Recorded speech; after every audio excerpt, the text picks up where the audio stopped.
Professor Hausmann, I think in previous conversations, in the directions we had in the activities of the World Economic Forum, you have always defended very much the importance of focusing on innovation in Latin America, that Latin America needs to leapfrog and the economic cycle and invest in adding value to our economies, our exports, our products and services, and not only rely only on the traditional exports of commodities. And how do you see this perspective with the economic challenges that you have just described to us? How do you see the perspective of the region now in continuing on this path of fostering innovation in the region? Well, I think, yes, innovation. To add on that question, you have a work at Chiapas in Mexico that says that social transfers doesn't increase the country, competitive over time, even in the region. It doesn't improve the people's life in the region. And we are going into this discussion now in Brazil to make part of the COVID transfer permanent, as you said, social transfer and so on. And I think that's related to Silvio's question. How do you balance that social transfer and also creating economic development through economic empowering the regions? So very good. Those are fantastic questions.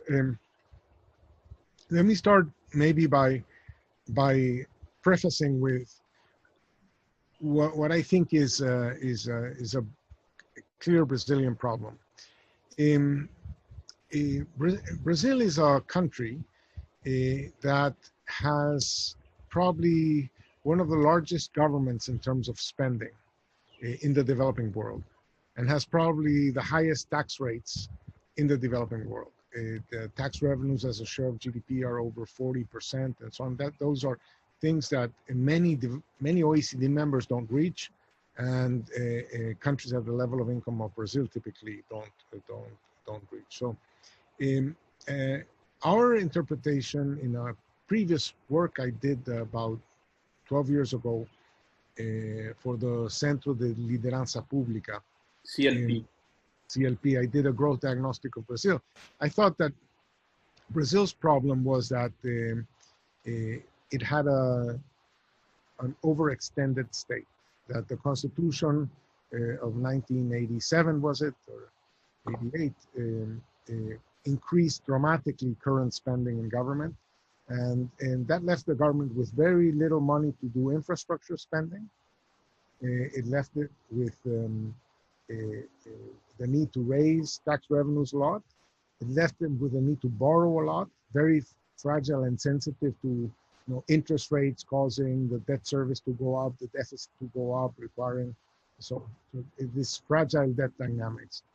And so I thought at the time that Brazil would be better served if it could achieve a reduction in current spending, especially pensions and so on, aposentadorias, as we call them in Brazil, and use more of that money either for tax cuts or for infrastructure improvements. That would have created a more business-friendly environment, or more promotion of economic activity, and in particular,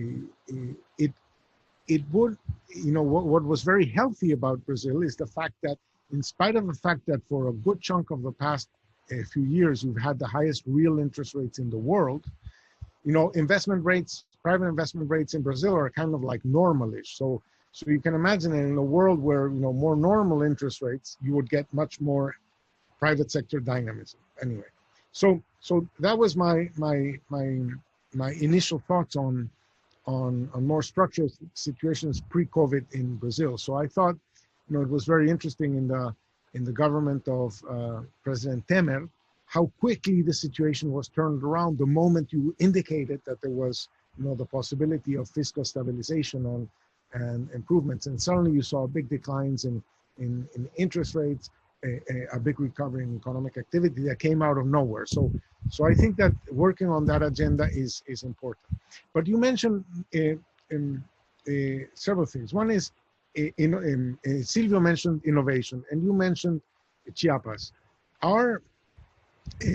What was interesting in Chiapas is that this was a situation where the government,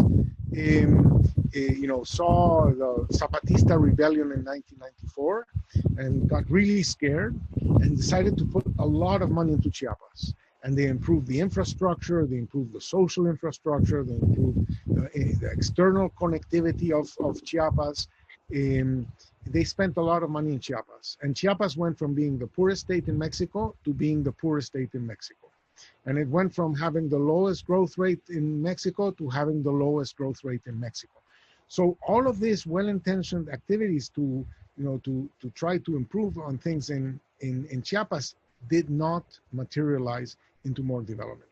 In our diagnostic there, we thought that the problem was that there was not enough innovation, that the country could not become richer by doing more of the same. Given whatever they were able to do at the time, they could not grow into something more advanced, and that what needed was initiatives that would transform the productive structure of the country. I think that this may be true for parts of Brazil, but it's not true for all of Brazil. I think in part, the problem in Brazil is that you have both Embraer and Vale, right? So Vale is a very good multinational corporation, very good at mining and so on, but it's important in several states in Brazil.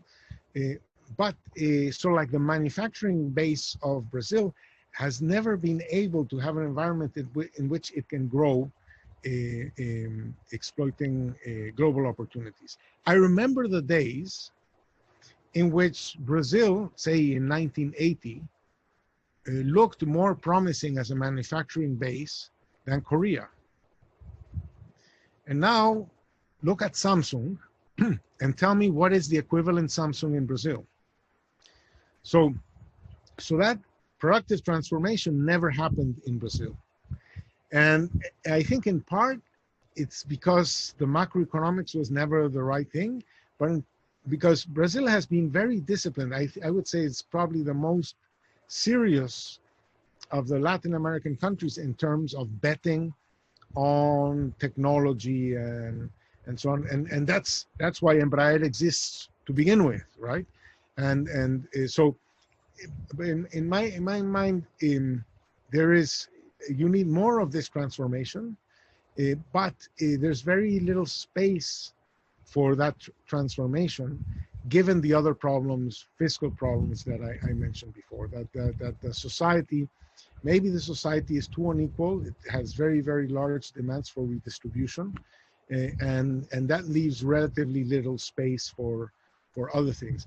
Although the things that are expensive on the budget are not Fame Zero, are not the social transfers, right? It's more the aposentadorias and a very large public debt that is very expensive, and that leaves very little space for other things.